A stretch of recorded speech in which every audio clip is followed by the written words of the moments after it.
Welcome back to the weekly news roundup. This is the Privacy Edition, recorded live Fridays, 9 p.m. Eastern Standard Time. Come on by if you want to interact with the comments or catch this crazy show live.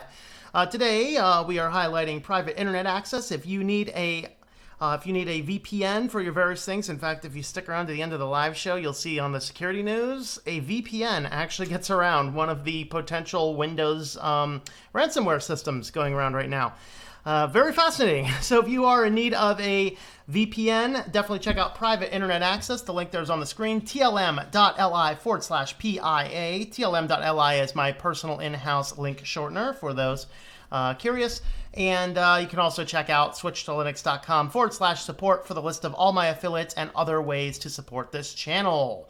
With that being said, let's go ahead and jump on into our privacy news. And again, we are been moving towards this trend where I kind of try and nebulously sort these things from, this is interesting or pretty good to, the end is nigh.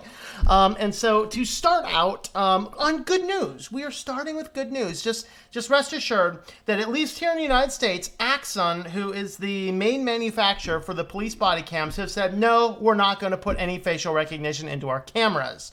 Probably because there's a lot of negativity surrounding this. Maybe they don't want to be associated with crazy China going too insane with everything. But they basically come out and said that no, they're not actually going to be utilizing the facial recognition for their cameras. All right, now, of course, this is the company that used to be Taser. They make that, the tasers, whatever. But they basically say that after a industry conversation with several experts, is it 11 experts looking at the technology, they basically said, number one, facial recognition simply isn't good enough right now to be used ethically. Which is very true, particularly people of color. It completely shows a lot more false positives than people of, bland pasty guys like me. All right, don't talk about accuracy, talk about specific false negatives and positives since there are more revealing and relevant. Any facial recognition model that is used shouldn't be overly customizable or will end up with the possibility of abuse. Any application of facial recognition should only be initiated with the consent and input of those it will affect. And that is something I would love to see a global law about. Until there is strong evidence that these programs provide real benefits, there should be no discussion of use. And facial recognition technologies do not exist, nor will they be used in a political or ethical vacuum, so to consider the real world when developing or deploying them.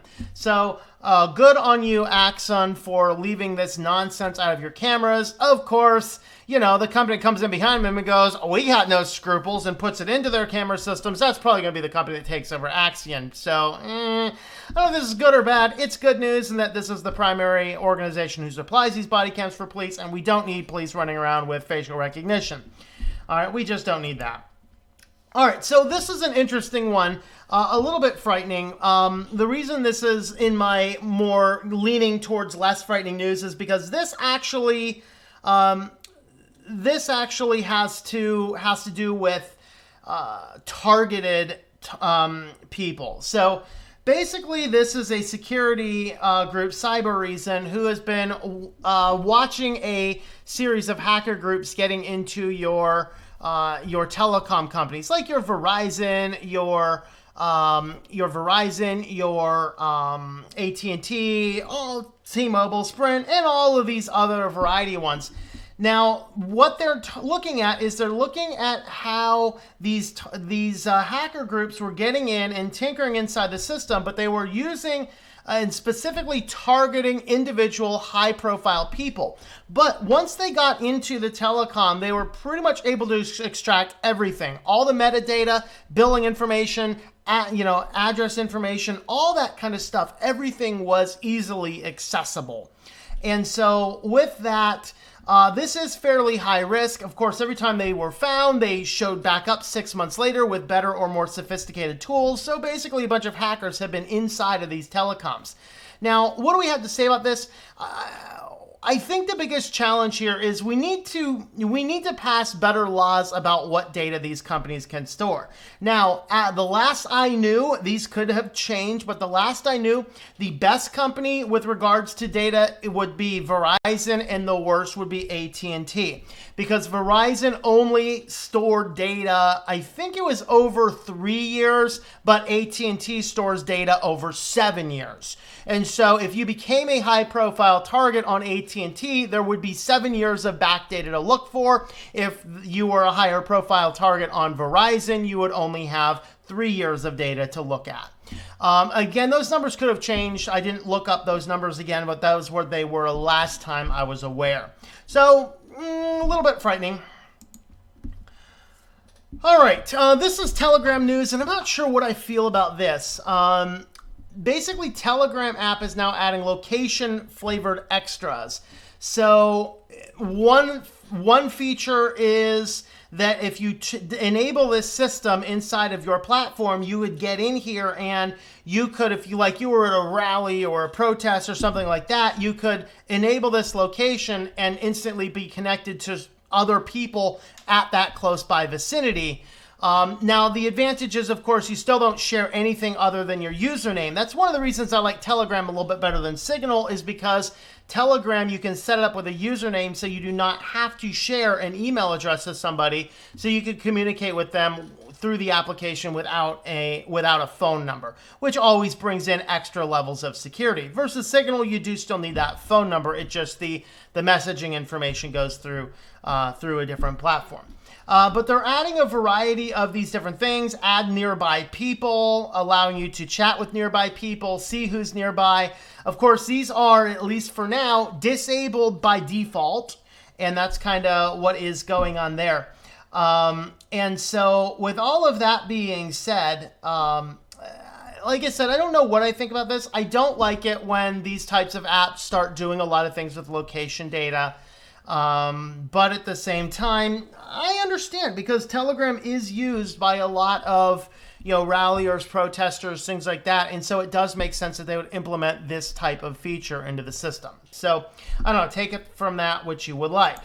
All right, Windows 10 news. Cortana is now allegedly being removed out of the Windows core and being put into store as a standalone app, although speculation says that it will still come pre-installed on the system.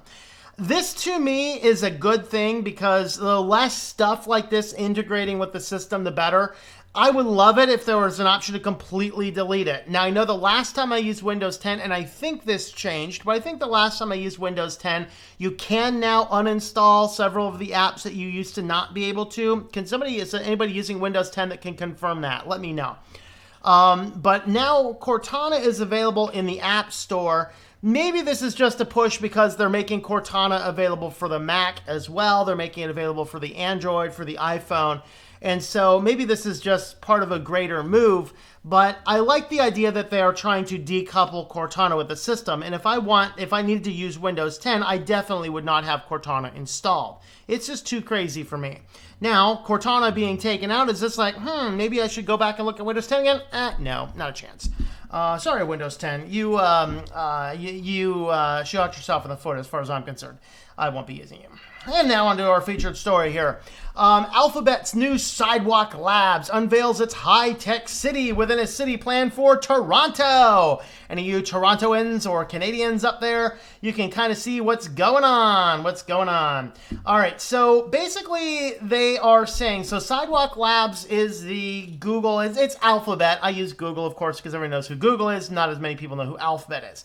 So if you're unfamiliar with the structure, Alphabet, Google as a company was separated out, and they created a higher up company called Alphabet to wrap all these different services into. Google is the main data collection group for Alphabet. So Alphabet created this new Sidewalk Labs, which basically gentrification isn't the right word. How about technofication? I don't know.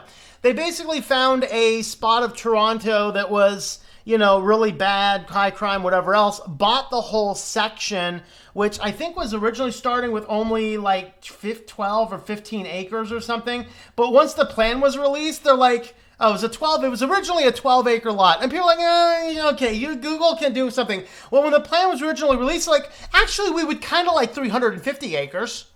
Give us your acreage.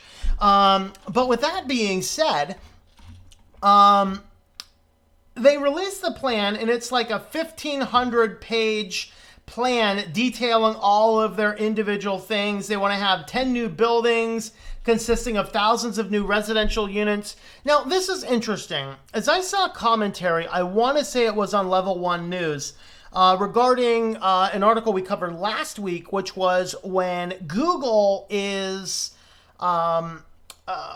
reinvesting a few $1 billion into San Francisco, clean all that poop off the street, and basically creating rental properties. One of the comments they said about that is that if these are going to be Google-owned places that employees are moving into, Google is now, this is literal serfdom. So, of course, serfdom, this is a byproduct of emancipation, of the emancipation economy. So Lincoln comes down, proclaims all slaves as free. So there's this mass freedom of slaves, but where do you go? So most of them chose to continue to work for the people who enslaved them on their land, living in their same shelters. It was kind of like, I can leave if I want to. I just don't have anywhere to go.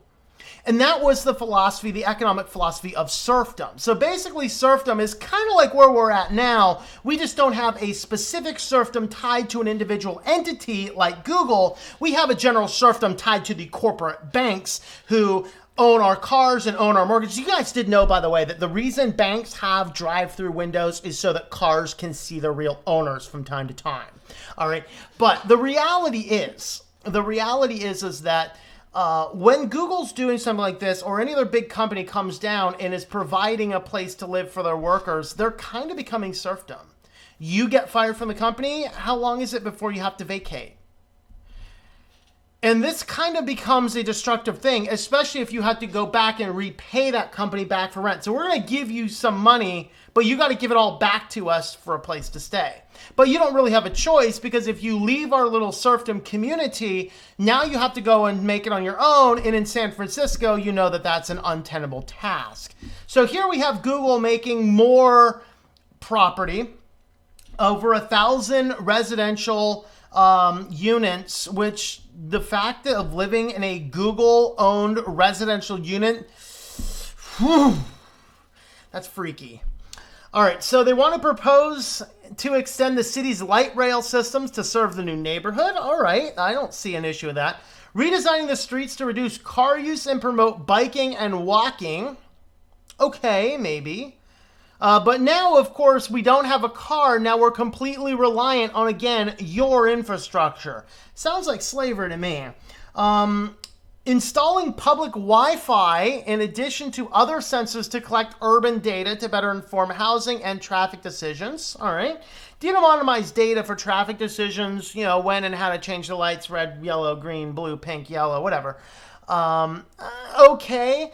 The fact, though, that you're tying this into a public Wi-Fi and attaching to all these smart devices means that you can actually track real individual people, and that is a frightening thing. Their proposal to reduce greenhouse gases by up to 89%. I have no earthly idea how this is tenable.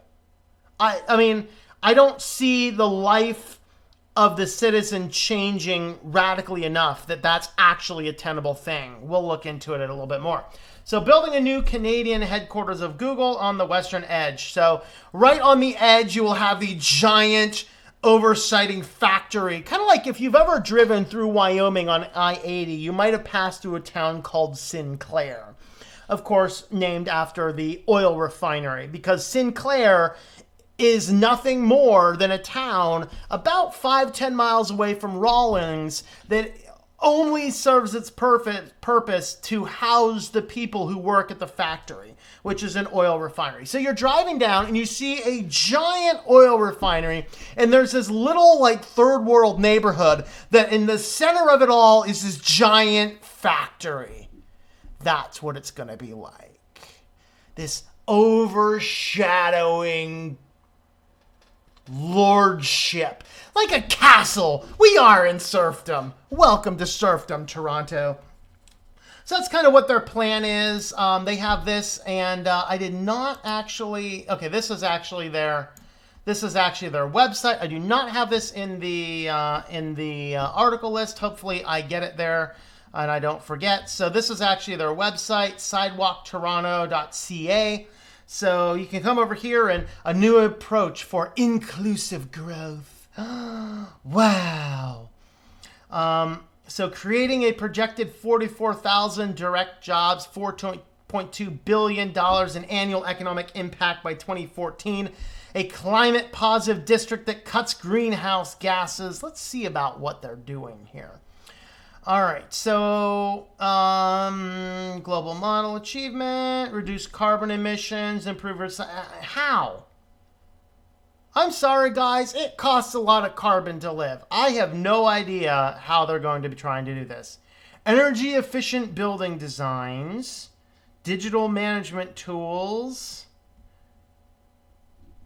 thermal grid, I guess. I mean, if they tap into some geothermal type things, maybe, but I don't know.